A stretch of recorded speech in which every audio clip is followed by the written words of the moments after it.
au fond du trou. Qui est au fond du trou dans les sondages? François Hollande. Apolline de Malherbe, bonjour. Bonjour Je Jean-Jacques. voudrais, avant de vous écouter, Apolline, lire...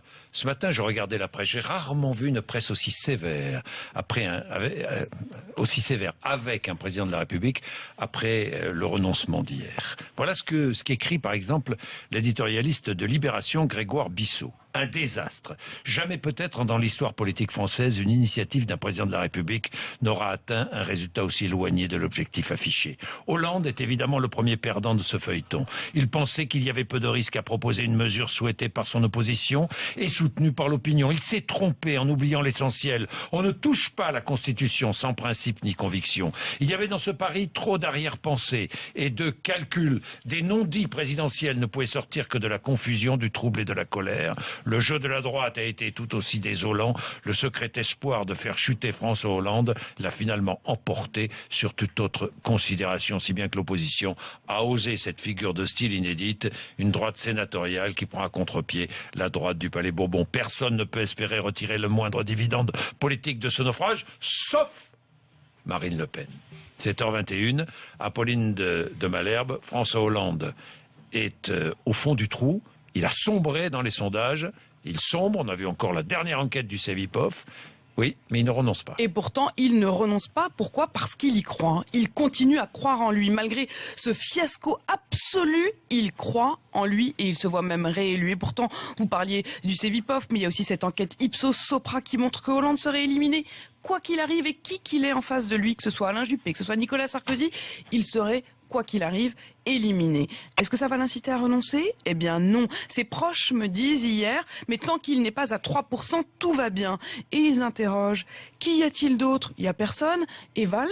Eh bien, ils estiment qu'il lui est lié. Et Macron, il estime, lui, François Hollande, que Macron n'a pas le poids électoral. Et pire, tous les proches de François Hollande commencent à relire le Nicolas Sarkozy de 2012 pour préparer les esprits au François Hollande de 2017. Ils relisent notamment le résultat. Ils disent, mais Nicolas Sarkozy avait presque réussi, il a été bon, il a fini haut dans une dynamique. Franchement, c'est le comble. Oui, regardons les chiffres quand même. Il est à 14% au premier tour. C'est une humiliation. Si c'est Alain Juppé, le candidat, qui est à 31%, si François Bayrou n'est pas là au premier tour, Alain Juppé est à 36% et Marine Le Pen à 25%. Vous imaginez? 14, c'est-à-dire 36. qu'il est non seulement troisième, mais extrêmement à la traîne. Troisième et même menacé par Mélenchon. Si c'est Nicolas Sarkozy qui est candidat, bon, l'écart est moins grand. 16 pour Hollande, 21 pour Sarkozy, et Marine Le Pen qui arrive en tête là, avec 26% des suffrages. Exactement. Il a une stratégie pour gagner, François Hollande. Eh bien, ne pas faire trop de bruit et rassembler. Là où Manuel Valls considère par exemple que le dernier remaniement était raté, c'est son mot, raté ce remaniement, eh bien lui, François Hollande, il trouve que ce remaniement, il a été bon, que c'était une stratégie de rassemblement de la gauche pour 2017. Et puis, la semaine dernière, il a demandé très fermement, d'après mes informations, à Emmanuel Macron de se taire jusqu'au premier tour. Il a fini par agacer le président parce qu'il ne rentre pas dans la stratégie de rassemblement pour 2017. Alors il lui a demandé de ne plus faire de sortie de route ou de liberté de parole. C'était une explication très froide entre les deux hommes et Macron pour l'instant s'exécute. Un des proches de François Hollande me dit les ambiguïtés de Macron lui seront utiles, mais pour le deuxième tour, d'ici là, il doit se taire donc. Et François Hollande a confié aussi à un de ses proches qu'il voit 3 scénarios possibles pour gagner, soit une embellie économique, soit un crash économique, soit un nouvel attentat.